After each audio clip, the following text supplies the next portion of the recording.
Welcome to One Broken Mom, a podcast dedicated to raising awareness of mental health, parenting, and self-improvement. I am the host, Ameé Coney. One Broken Mom is not a family show. It is meant for adults and contains sometimes adult language. The topics I cover can be serious and unsettling to people. However, I do have a sense of humor laced with a little bit of a punk rock attitude. So if you're interested in real talks about real stuff by real people so that we can all get better together, well, then you're in the right place, and so welcome. Okay, everybody, welcome back to One Broken Mom. I have back with me a guest that everybody is familiar with, and she's one of our favorite episodes. We've done a couple of episodes together. It's Wendy Behary, and Wendy is the founder and the director of the Cognitive Therapy Center of New Jersey and the Schema Therapy Institutes of New Jersey, New York, and DC. She has been training professionals and supervising psychotherapists for more than 20 years in this field of schema therapy. But you all know her as the author of Disarming the Narcissist, Surviving and Thriving with the Self-Absorbed. So welcome back, Wendy. Thank you, Ameé. I'm so happy to be back with you. Thanks for having me. I am too. So how's it been since the last time we talked? It's been at least a couple of months since we were back on here talking about our favorite, not favorite subject of narcissism and narcissistic relationships. It's been, it's busy. And in this particular specialty area, it's a constant flow of very important questions and unfortunate suffering that people are dealing with when you're dealing with someone with issues of narcissism. So I continue to be incredibly busy. And I'm excited to talk about this topic because this one is also just so painfully meaningful to so many people out there who are dealing with hypersexuality and the trauma of being betrayed.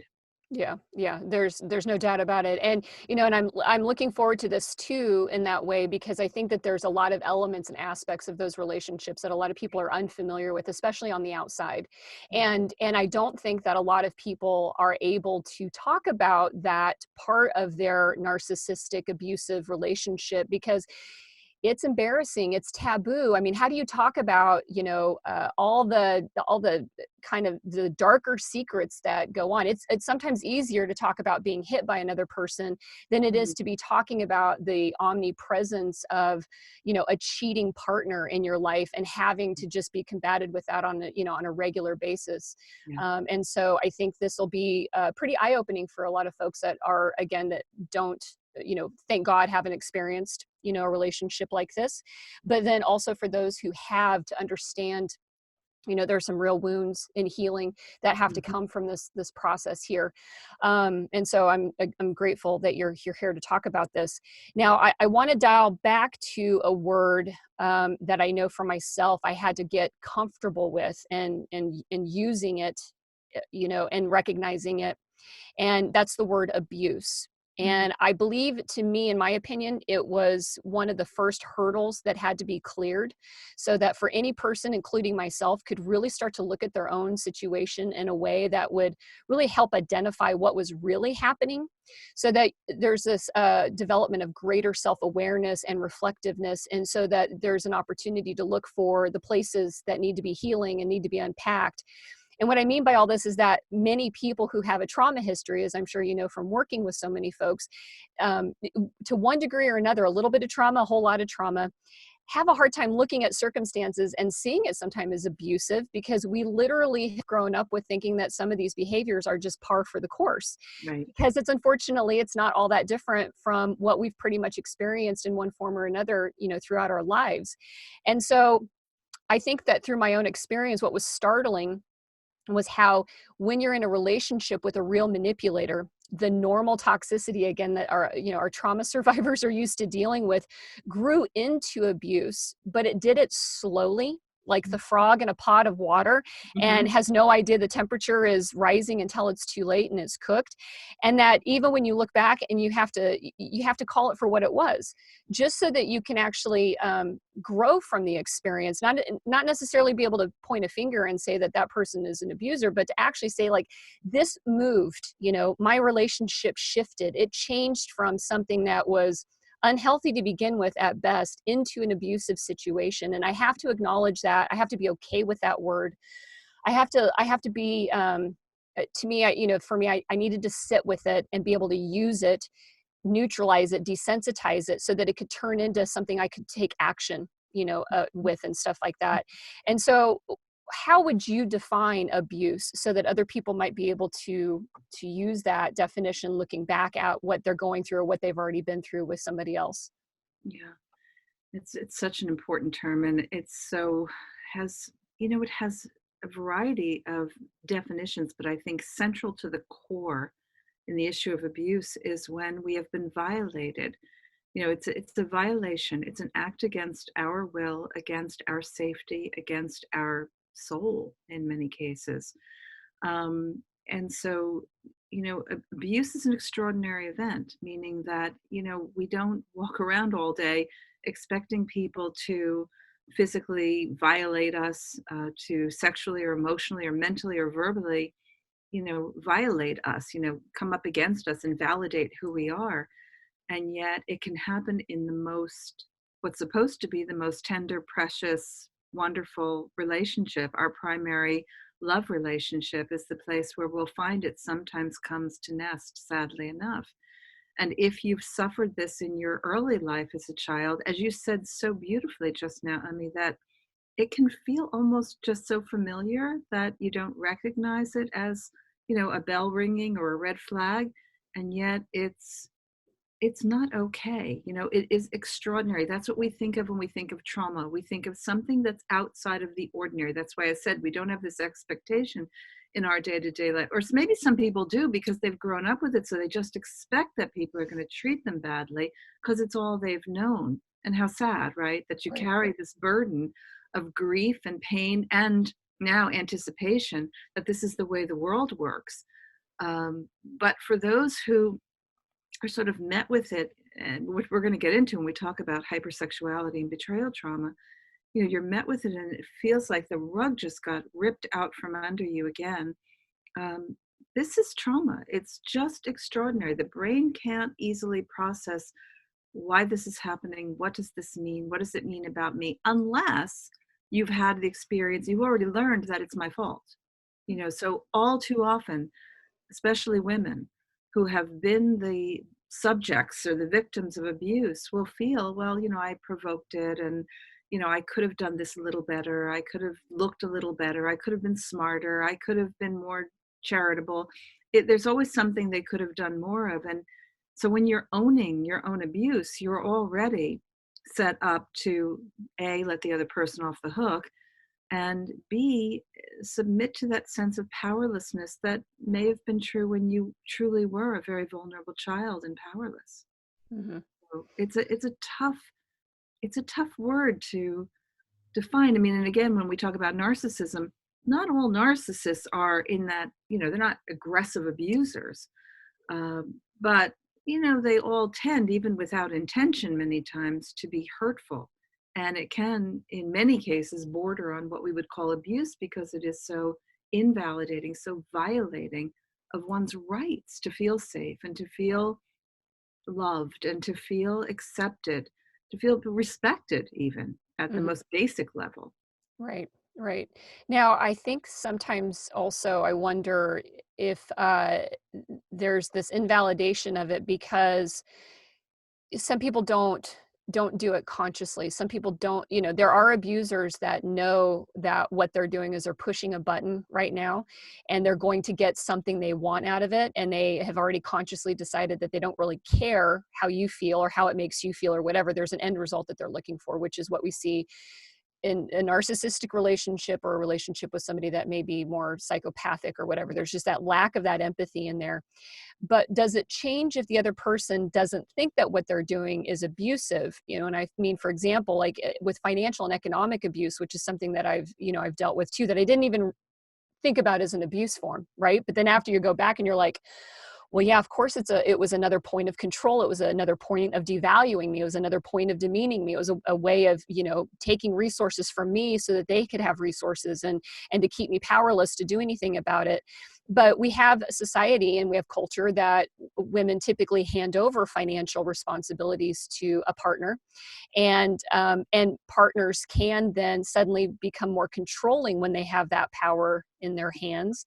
And I Right. guess it's like, it is it borderline? And they can't, I mean, I would say that some people do become abusive with it. They become abusive with that control and that power. They second guess you, they question you, they, demand that you do certain things and not certain things. But nobody would sit there, and the two people in that person who's doing that control would say, well, this isn't abusive. This is an understanding. Our relationship has this understanding that I get to make all these choices and things, even if the other person on the other end is feeling demeaned and controlled and manipulated by it. Does that change how we view that word? Because I think people also don't want to label their situation as abusive because they don't want to put the label abuser onto another person. And so they just kind of dial back and dismiss it altogether. Yeah, and we can forget about labeling the person an abuser and really look at the activity, the actions, the behaviors, the gestures. You used all of the words that capture it perfectly, which is let's just think about this. What is abuse? Well, there's a lack of consent when abuse is happening. It's taking away your will. It is to control. It is about rendering someone else in a position of compliance, surrender, powerless, whether it's the exploitation, which is part of abuse, of power, of money, of custody of children, whatever it might be. It's abusive when it is demeaning to one's sense of self, when it is diminishing and dismissive. I mean, we can use all kinds of words to describe what is also a form of abuse, which means that you're taking something and you're exploiting it for the sake of your own good, regardless of the impact on the other. It doesn't have to be a black eye. People will say, well, it's not abusive. I didn't get pushed down the stairs or anything. Okay, but you have no rights. You have lost all your power. You are completely resonating with this idea that this is your fault and you should be punished. And this is a complete distortion of truth that you've been made to feel. When we think about gaslighting, narcissists, again, they will do anything they can to protect their ego. It's not like the psychopath or the sociopath who actually gets some pleasure out of making you suffer. Narcissists don't necessarily take pleasure in making you suffer. They take pleasure in getting what they want and protecting their ego. And if that means crushing you to make that happen, so be it. Mm-hmm. Yeah. Oh, that just made my skin crawl right there. um, so now the topic at hand, which is hypersexualization, which is a word that I don't think a lot of people are familiar with. How does hypersexualization, what is it, and how does it fit into this picture of a relationship with a narcissist? It is not uncommon to find that, and I'm going to talk mostly about men because this is where we're most likely to see it occur. It's a much smaller percentage when we think about women, but narcissistic men, and this won't be surprising when we go back and I'll remind everyone of things I've said before about narcissism, that these men tend towards a hypersexual, meaning a highly sexual, maybe outside of the ordinary, where they're highly preoccupied with sexual gratification, sexual stimulation, being in states of arousal, finding them. I don't want to use the word addicted because that carries lots of different meaning attached to it, but some people will use sexually addicted. A strong sexual preoccupation. They will spend hours in pornography, looking at porn sites. They will sometimes escalate from there to chat rooms and cybersex, to prostitutes, to real people in the world. And it's, again, what I meant before was, it's not surprising because for the narcissist, one of the hardest things for them to achieve in their interpersonal relationships is intimacy. They may be top performers when it comes to what they do, but when it comes to being connected, this is a challenge, this is a struggle. I'm not talking about the charm and the heroics and the sweetness and courtship and making their way, making the pitch and making the sale. I'm talking about real intimacy, vulnerability, openness, looking at you, knowing themselves, that shared connection. It's so tough for them. They're so unskilled, unprepared, and actually so, in many ways, they devalue it because they don't see it as having, there's nothing monetary, there's nothing tangible in intimacy. And so it would make sense that we'd find them on porn sites or find them, paying prostitutes because you don't have to be intimate. You don't have to give anything. It's all get, no give. Maybe some dollars you have to give if you're buying prostitutes, but there's no give.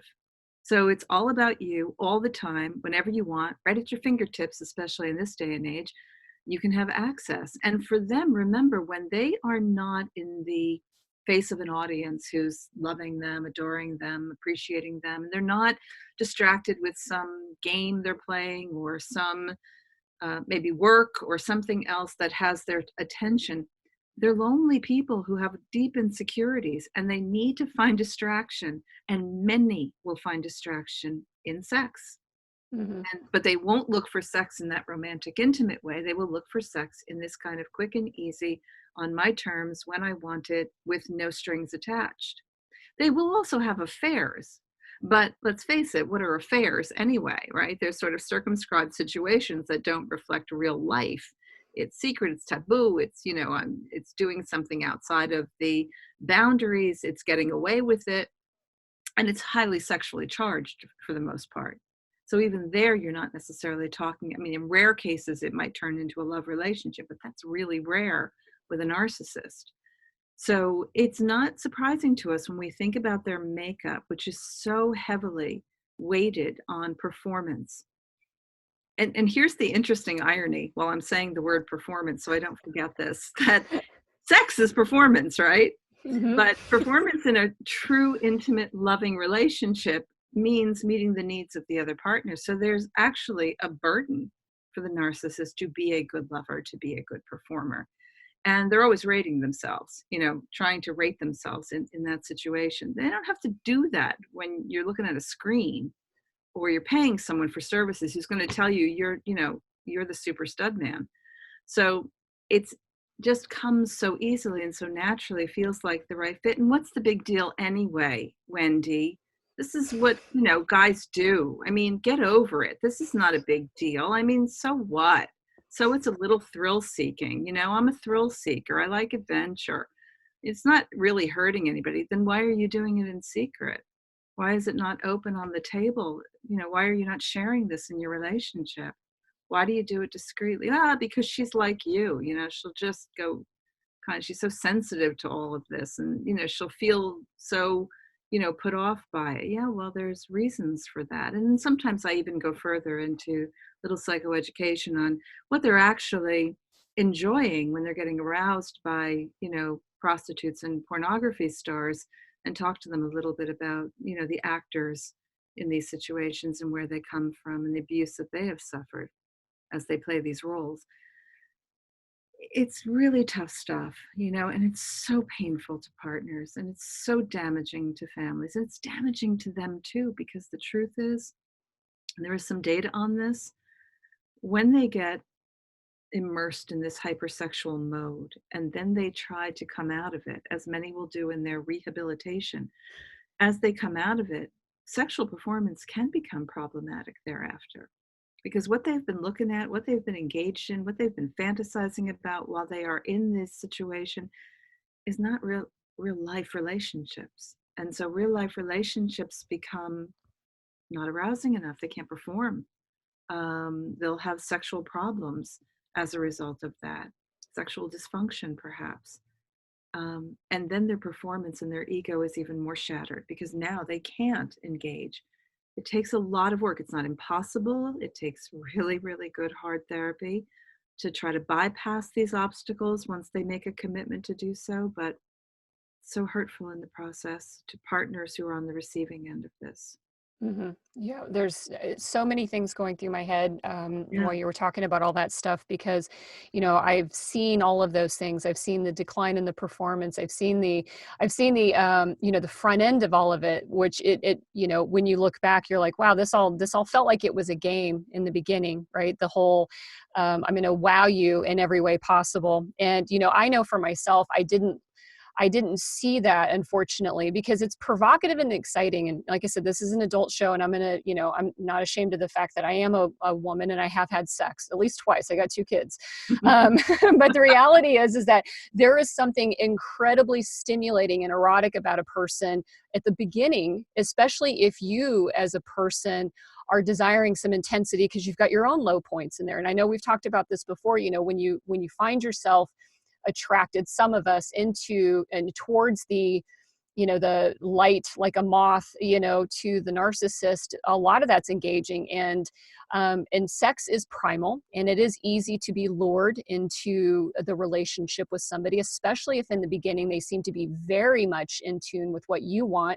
But then you look back and you realize it was all really about them and them wanting to conquest, and Yes, then repeat that over and over again. And you're right, once you're in the relationship with them, they no longer get that fill from that. There's no mutuality in the sexual relationship anymore. It's almost maintenance, right? And so they go back out and they find themselves over and over again. And in this day and age, it's much easier than prostitutes. All you need to do is get yourself like 3 or 4 different dating apps, and you can find a that's bunch true. of willing partners, Yeah. out there, and even other ones that want to have their own, affairs. And so there's a whole lot of free available people, for somebody to actually engage in. And I remember, having to deal with this a lot, and it was hard. It was a third wheel in the relationship of, and the sick feeling of, is he cheating on me? Was he really where he said he was supposed to be? Or was he out messing around with somebody else? And, the denials and the, no, you're crazy, the gaslighting, like, no, I was doing none of that. None of that was actually happening. And then you find out later that it was all, it was all true. Are all narcissists though like this? I know you talked about men versus women, but, do all narcissists have this predilection towards hypersexualization, or is it just, is it a smaller number? I mean, what does it look like in narcissists? I would venture to guess, though I don't know the actual statistic on this, but I would venture to guess that it's a relatively high number. And the reason why is based in the issue of entitlement.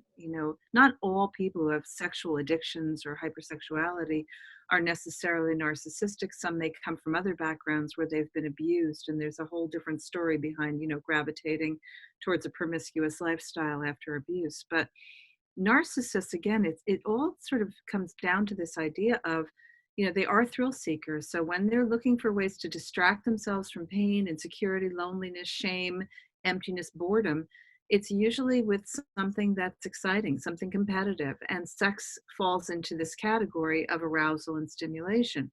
And so many of them are apt to, and it may just, I hate to say just, because it matters to partners. It starts with pornography. And I can't tell you how many partners have said to me, well, it's just porn, so he doesn't feel that's cheating. Well, you weren't clued in. There's a whole world of fantasy going on. And it's not just happening occasionally, it's happening pretty incessantly, because they don't do anything on a small level. Everything is fairly excessive and extreme when it comes to narcissists. And the problem is the damage that it then creates in the relationship, the expectation and the sense of entitlement. So some of the men I've worked with who have erectile dysfunction issues, or they have partial impotency issues, they'll just cut off sex completely with their partner and turn to their screen and become obsessively involved in the pornography on the screen. The entitlement is, I'm entitled to do this, and I'm entitled to not meet your needs, and you should be okay with that, because I can't perform, so you should be okay with that. Well, how about a urologist? How about getting some help? How about we look into if this is a psychological issue? Let's rule out the medical issue. They're not going to do that. There's so much shame involved in that. And those that will are those that are perhaps more motivated to look for outside fix. So they might look for a doc who can give them the Cialis or the Viagra or something that can help overcome the issue, so that they can look for that outside fix. They can feel that sense of masculinity again. I don't say this with disdain. I know there's a suffering side, even for the narcissistic man that I treat who's going through this. What's difficult is the degree of entitlement that they feel to do as they please, that it shouldn't matter, and that their partner should just be okay with that. Hmm. Hmm. That's what's always so incredibly amazing to me, and that's what differentiates them from anyone else who may have any predilections towards hypersexuality. Hmm. I just took a deep breath.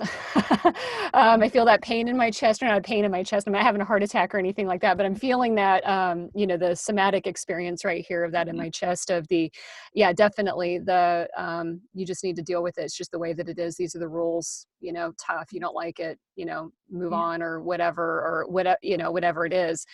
Um, yeah, I'm going to take a pause right there. Mm. So I feel like I wanna ask a follow-up question, and you and I talked off air, and I've got to kind of watch what I say right now, because Okay. of some other things that are going on in my life. So I'm gonna ask this question. This is a safe one.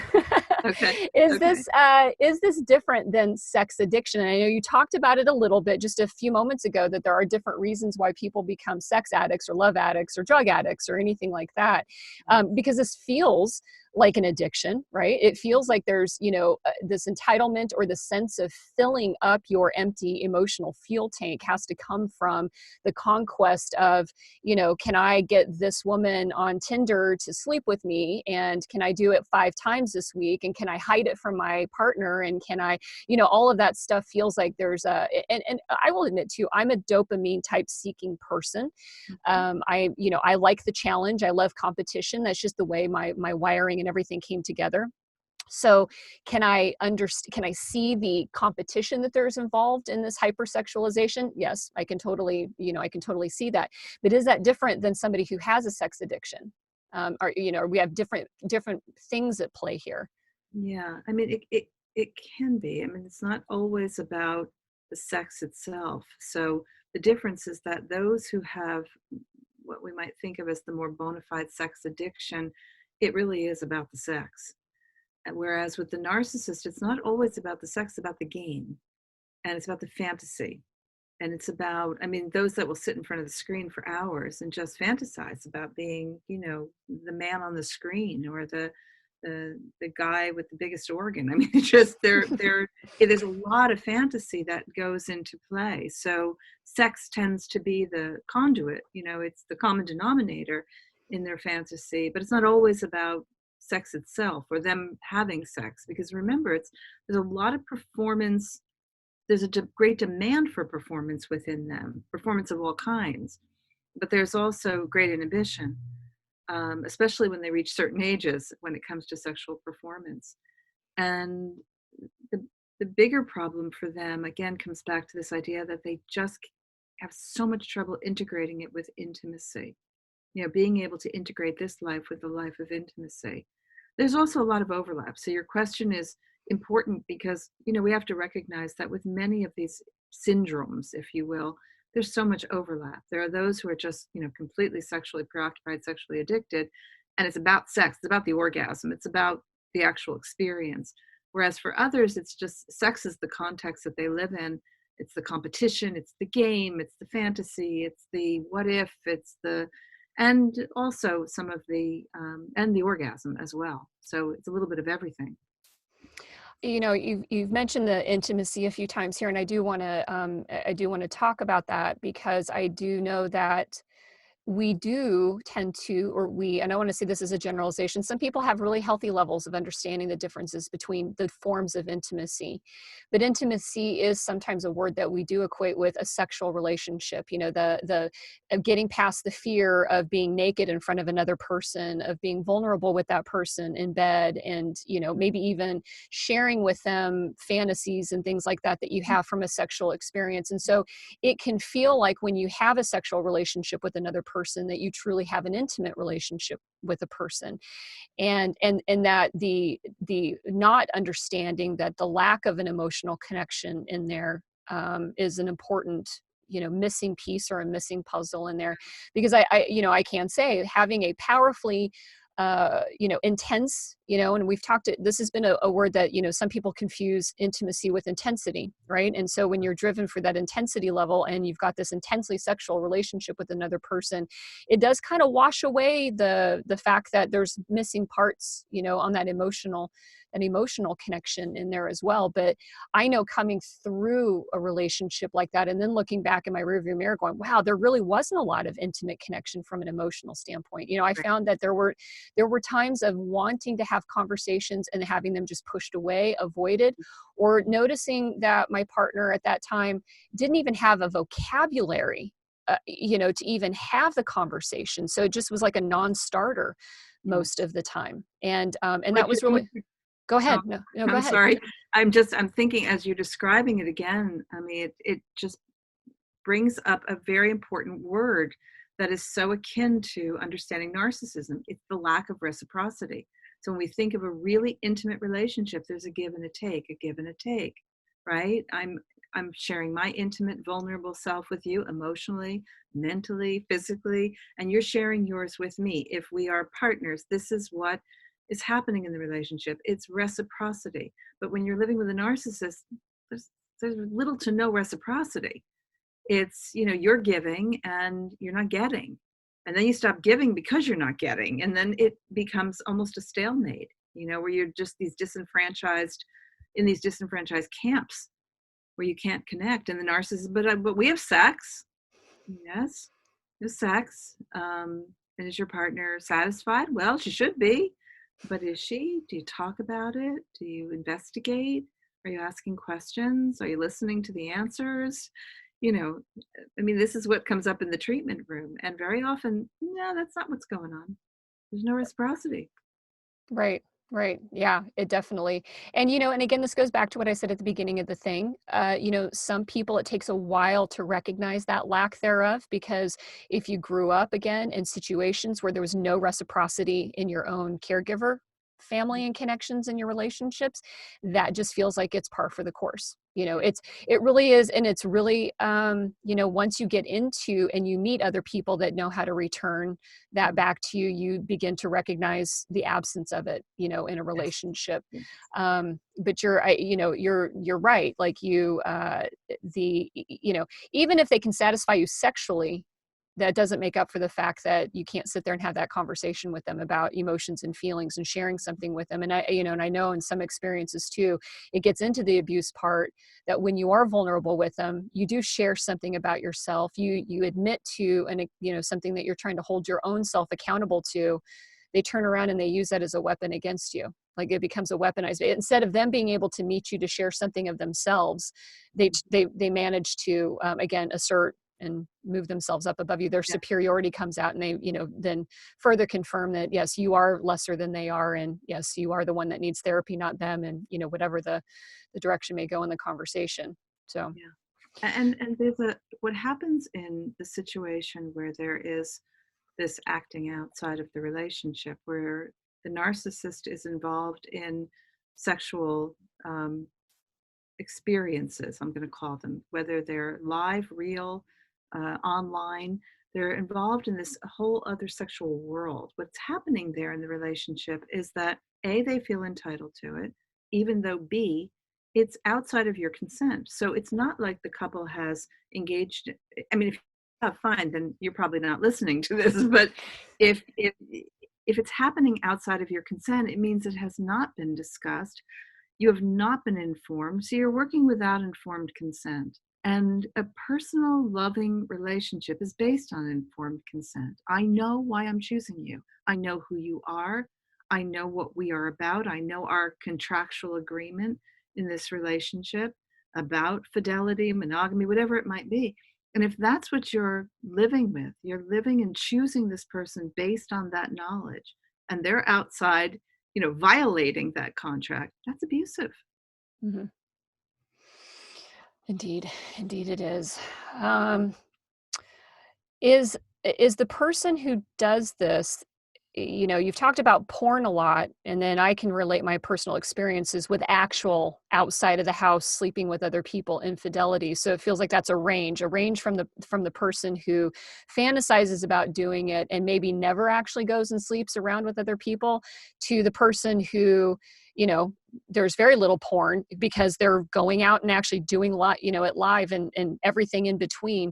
Where does that spectrum look like in terms of the narcissists that are dealing with it? Do a lot of them tend to be over here in the camp of never acting on it, or are a bunch of more, is this a bell curve where a few are here and a few are out here? And for people that are listening, I'm so sorry you're not seeing my hands, here on, but one end of the bell curve may be just watching porn. The other end of the bell curve is, hooking up with a different woman every 1 to 2 weeks, and then something in between. Where does that look like in that spectrum of where people tend to fall along on that bell curve? I think with narcissists, you'll find gradual escalations, where it may start with pornography and then escalate to like a chat room and then a real person.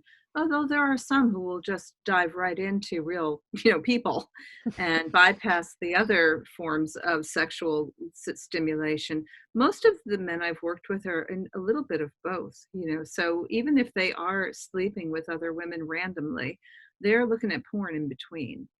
I think there's no better or worse or right or wrong. I think it's hurtful no matter what, because if it's happening without consent, it's violating the private reality of the relationship. What is the one thing that distinguishes our love relationships from any other relationship that we have, providing that, that's not an open marriage contract? The one thing is that private reality, the private reality of our intimacy, our sexuality with that partner. That's what makes it different than every other relationship. There's probably other things too, but this is one that's, pretty outstanding. And when that gets violated, the pain is very great. And narcissists can go, they're just not a one size fits all when it comes to this. So they can go from, pornography moving into real random people, or they can start over here and then fill in the gaps when they're kind of bored and lonely with pornography, or maybe a cyber sex chat room, or, as you mentioned, even some of the dating apps. Although on some of the dating apps, there may be more of a call to perform, and be really thoughtful about the other person's needs. Whereas you don't have to do that so much when, or not, not be so thoughtful and really just have kind of a one-stop shop and then you move on to the next person. That's just classic of narcissists. Again, it's got to be all about them. Mm-hmm. And they can make it look like they're really being thoughtful of you, or you, meaning whoever it is out there that they're engaging with. They can make it look like they're being very thoughtful of you, but what they're really thinking about is, how am I doing? Mm-hmm. How am I doing? Am I good? Am I the best you ever had? Mm-hmm. That's what it all comes down to. It's not, what is it really like for you? And yes, we all take pleasure in knowing that we can pleasure someone else that we love. But we also want our loved one to feel pleasure just for their own sake, because we love them. Mm-hmm. This is the hard thing for narcissists to really grasp. Yeah. Very difficult for them to, again, be in your skin, Mm-hmm. walk in your shoes. Right. Right. It's the act of doing it because it just is mirroring back to them how good they are at it. They, and I get it. And it feels nuanced. I've said this before. Sometimes when we're in this field and we're looking and examining so many things, there's such nuances, and that's what you want to start to be able to detect, is that sometimes the performance, although you're getting some satisfaction out of it, isn't because they actually are getting pleasure out of you feeling good, like they're imparting that empathetic response to you. It's that you're letting them know how awesome they are. Yeah. That's what it is. Sorry. Now, before we go into describing betrayal trauma here, you did mention something, and I do want to tack onto this, is the concept of the open relationship. Yeah. And because I do believe that even in an open relationship, there's still a contract, and that you can still cheat on your partner in an open relationship. I think you're right. You're right. Absolutely. Yeah. So betrayal trauma. So this Yeah. is where we're coming into. So we've kind of moved through, and we've got a relationship here with a hypersexualized partner. What is this doing to us, psychologically, when we have this in our life, and our most intimate person that, is supposed to be loving and is mutual with us is actually not? how does this, what is this betrayal trauma that we're experiencing? Some of the experts in trauma actually believe that this might be one of the worst forms of trauma, and here's why.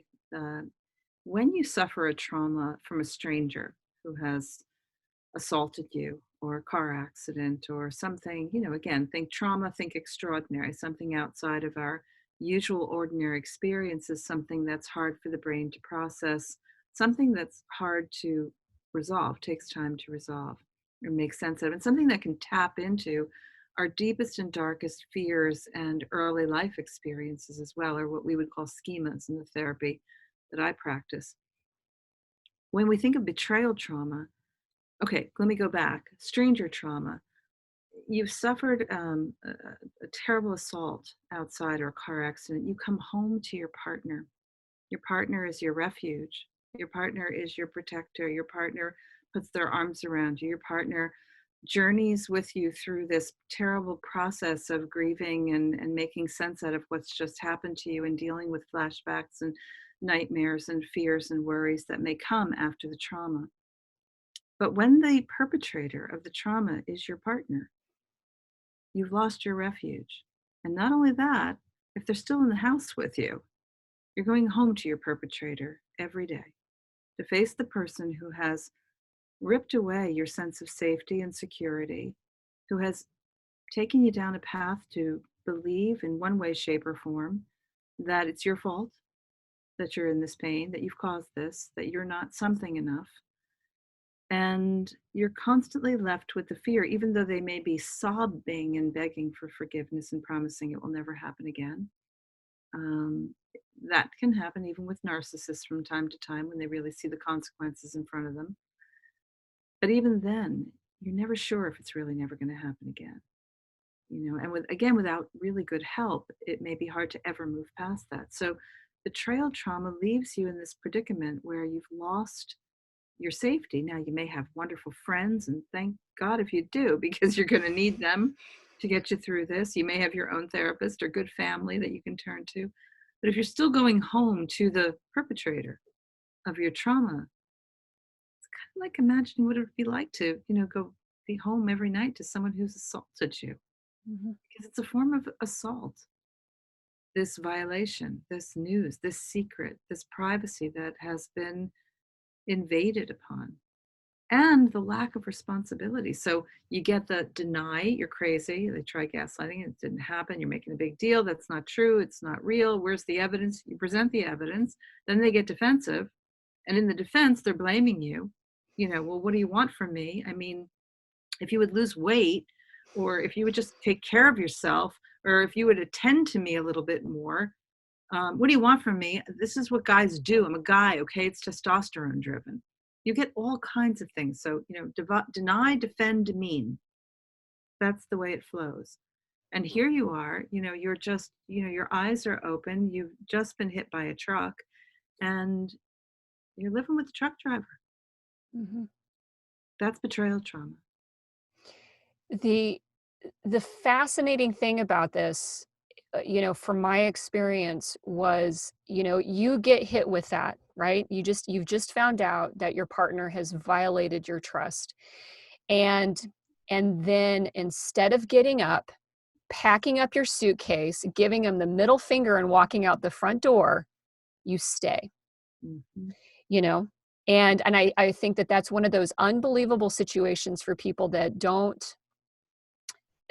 understand what, again, the schemas like you talk about, the past experiences, the priming, the grooming, the script writing that went on into the heads of some of us, that when in that moment the weirdest thing happens, which is we become little kids again and we start fighting to survive and to not lose the affection of the most important person in our life.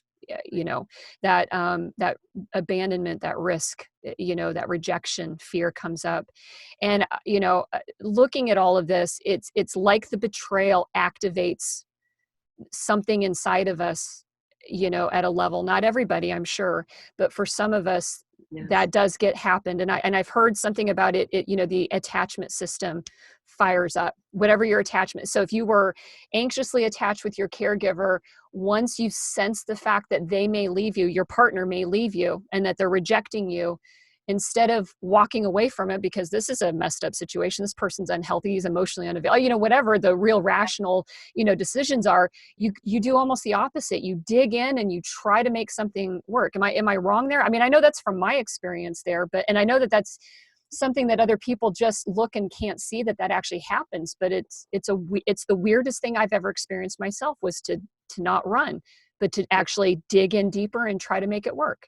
No, I think it's really amazing that you shared that, and really helpful information, because that's exactly what happens. I mean, for so many people who are living with betrayal trauma, so many women that I've talked to, mostly women, some men, but mostly women who I've talked to, who will say, I mean, some of them will say, that in a very rational way, I have children to protect. Where am I going?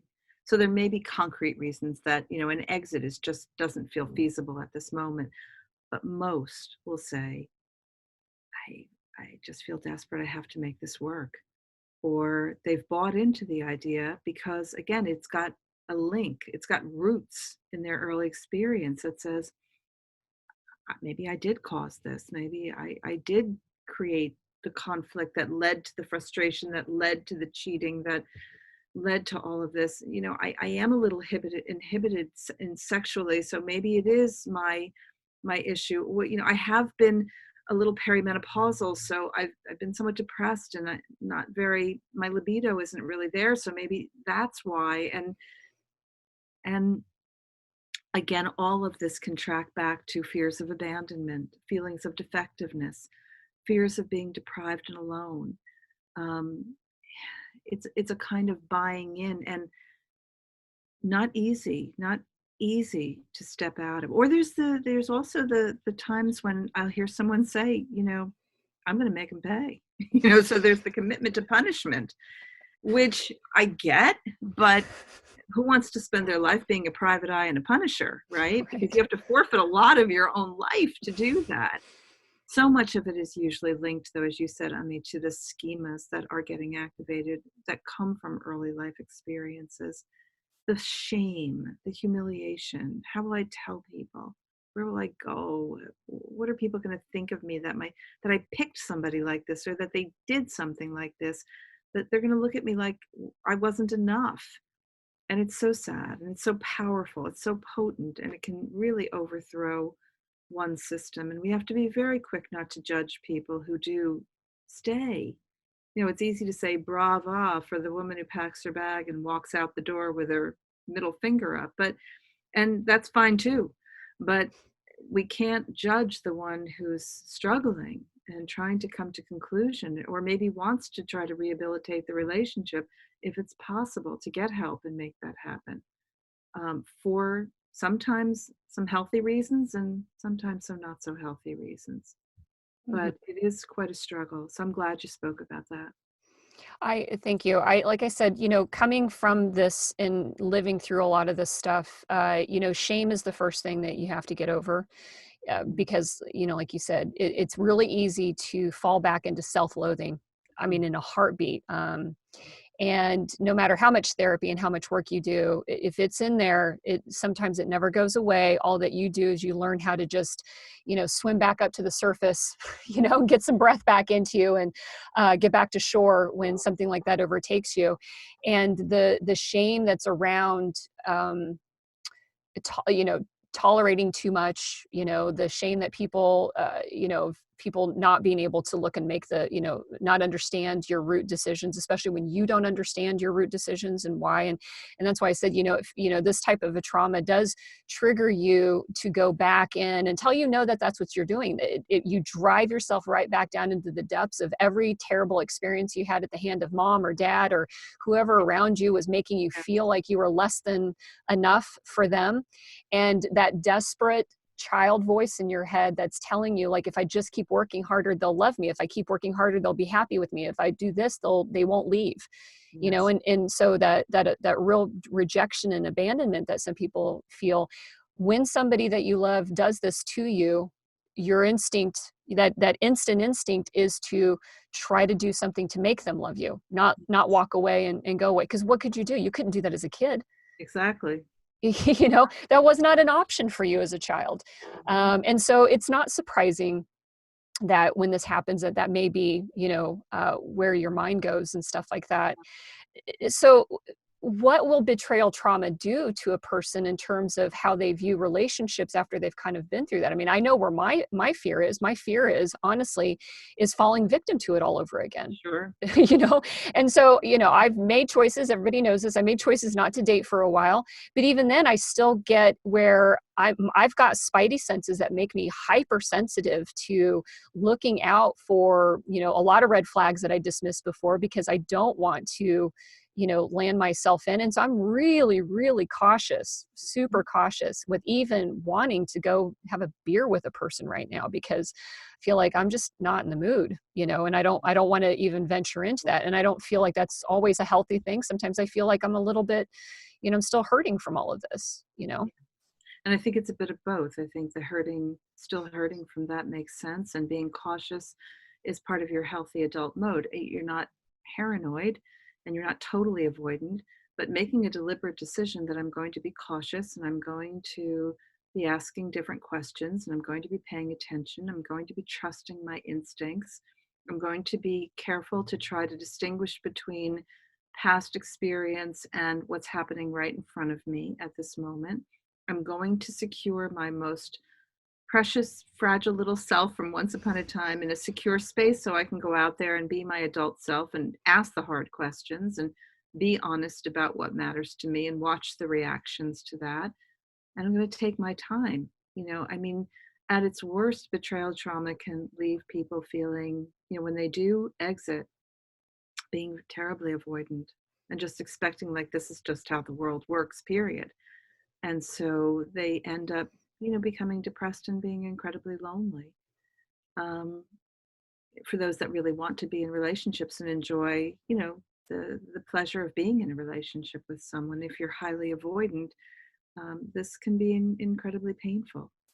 For others, it's that, they go into the spirit of, I'll show you, in this sort of this overcompensatory mode and, are choosing partners and then becoming private eyes and just not a great way to live, where you're constantly having to watch and check and demand and ask for things, which ends up sabotaging relationships ultimately anyway, because it'll be a burden to the partner who may be innocent of all of this.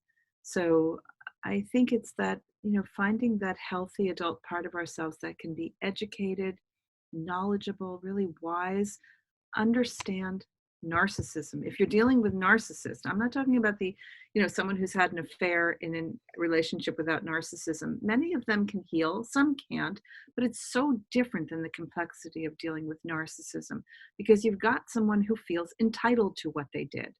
They have so much shame underneath, and the only way they can bury that shame deep is to overcompensate and act very entitled.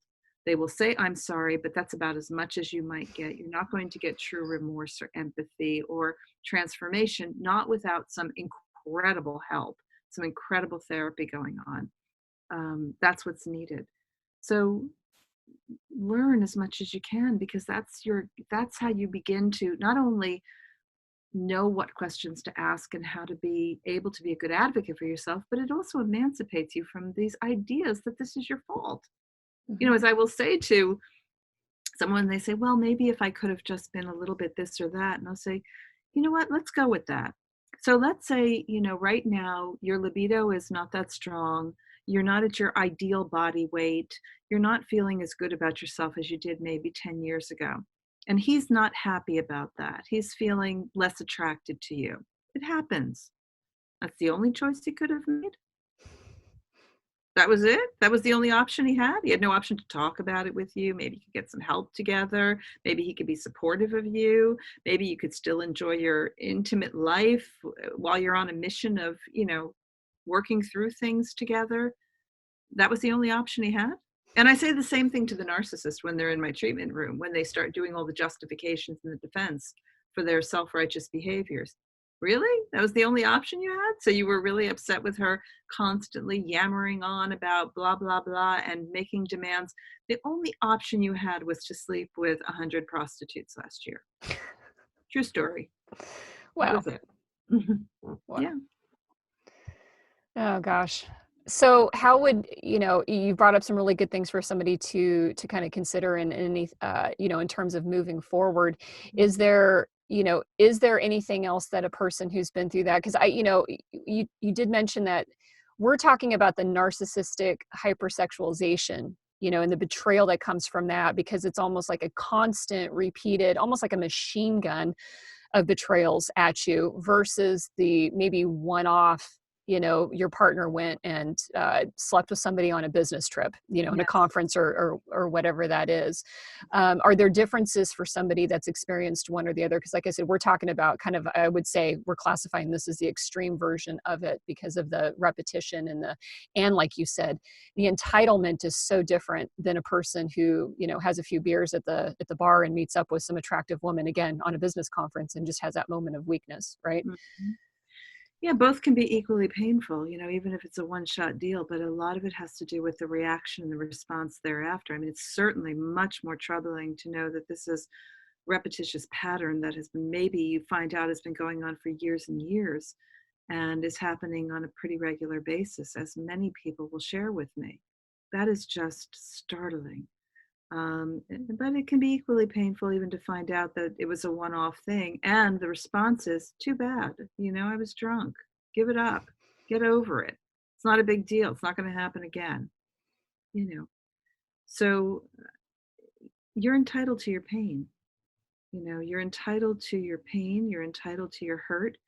You're also entitled to know that it's not your fault and that you have the right to remorse and empathy. And you may not get that from this individual if they happen to be narcissistic.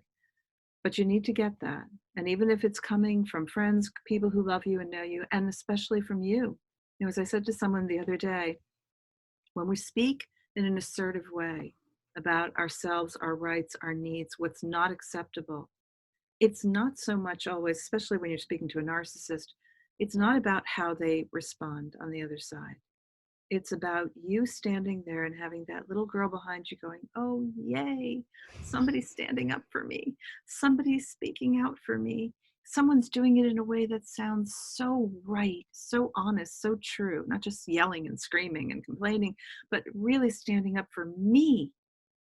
And that's a shift already. Mhm. That's a step towards transformation already. Yeah, that gave me goosebumps right there because my therapist has said that to me, and she's reminded me of that a few times. And for the metaphor for people, and if don't see a therapist regularly, this might not land. But if you do, I imagine a lot of people have this feeling, which is to remember to take adult me, put myself in between little me behind me and whatever is up there in front of me, and to remind her, the little girl behind me, that I got you. Mm, That you don't have to handle this anymore. This isn't an issue for you anymore. You get to be a child. I get to be the parent. I get to be the adult here. I get to stand in here and take care of you. mm, And beautiful. and that is a powerful thing to learn. I think we've talked about this before. One of the things that some of us have to do is we have to learn to be the parent that we never had, Mhm. and that's a really hard thing to do. But once you do know how to step into that, on a regular basis, it definitely helps you with being able to make those adult decisions. Can somebody be accountable for their choices, and will I forgive them for that? Yeah. Yes or no, it's my choice to make that as well. But if that other person can't be accountable or won't be accountable, I get to decide that that's enough for me, and Mhm. that's okay. And I wasn't being rejected. I'm making the choice myself as the adult person to no longer allow this in my life anymore, Mhm. and to be able to reframe the way we view what has happened to us through these experiences. And easier said than done. I'm not going to sit here and act like I'm some sort of Jedi master about this. I just had moments yesterday where I had to, like, again, kind of talk myself back in, because it is easy for those old wounds and those old voices to come back of, what did I ever do that was wrong? Why me? Was I really that bad? I mean, those were all things that were running through my head just yesterday, in dealing with some of my situation that I've got going on of, after having gotten just one more blast in the face place of complete entitlement and disregard and just like, it's hard to turn that off sometimes. But, the adult version said, this is not about you. This has nothing to do with you. This is all about them. And, whatever they do is not a reflection on who you are as a person. You didn't do anything wrong. That just person that was just incapable of being able to give you back, what it was that you needed, because they're only concerned about what they need for themselves, and you can't fix that. So That's beautiful. And that is the pathway to grief, because we have to grieve the loss and the pain and healing, healing and moving on. yeah. Well, Wendy, this has been another amazing hour with you and talking with you. You're just so brilliant and so wise. And then you do such a good job of explaining this for people. I think that's why people really like listening to you and hearing what you have to say about this, because it's deeply compassionate, but direct and straightforward and informative. And you definitely understand that when we're speaking to those of us, that have dealt with, troubling pasts and wounds and stuff like that, the last thing we need really is to have somebody, scolding us, or talking about this in a way that, again, reinforces and furthers that shame. Because, we talking about a topic that deals with sex, as embarrassing as it can be for some people to address and discuss, which is maybe why some people don't even really broach this topic or even consider this, and want to get healing with it, because it could be humiliating for some people. And you do such an amazing job of it. And so I'm really grateful to have you here and to talk with me about this today. I'm so grateful. Thank you for those really lovely words. It's very kind of you. And it always feels, when I'm sitting with you, it's so much more than an interview. It's such a wonderful dialogue. And you prompt so much of the thoughtfulness that goes into this dialogue.